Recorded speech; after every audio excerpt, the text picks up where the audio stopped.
इस सवाल को देखिए, सवाल में बोला है कि M is the father of T. M कौन है? टी के फादर है। ठीक है, तो अब हम एम ये आपका टी का फादर है। W is the daughter of A. अब यहाँ से W और A यहाँ से कहीं से पता नहीं लगेगा, तो इसको थोड़ी देर के लिए छोड़ देते हैं। M is the son of D। M D के बेटे हैं। अब T is the daughter of L।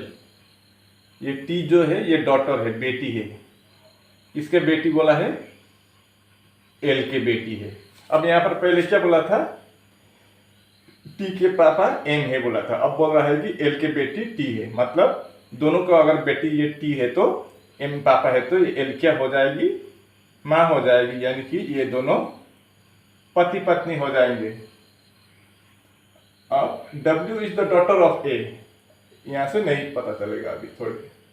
M is the daughter of T, T is the daughter of L, ये भी हो गया। D is the husband of A. D क्या है? हस्बैंड है। किसका? ए का। तो ए क्या होगी? वाइफ, यानी कि ये दोनों पति पत्नी है। ए और डी पति पत्नी है और उनके एक बेटे है एम। एम के पत्नी है एल और एक बेटी है इन दोनों के टी। ठीक है, यहाँ तक ठीक ही है। अब डब्ल्यू छूटा है। W is the daughter of A. W A के बेटी है।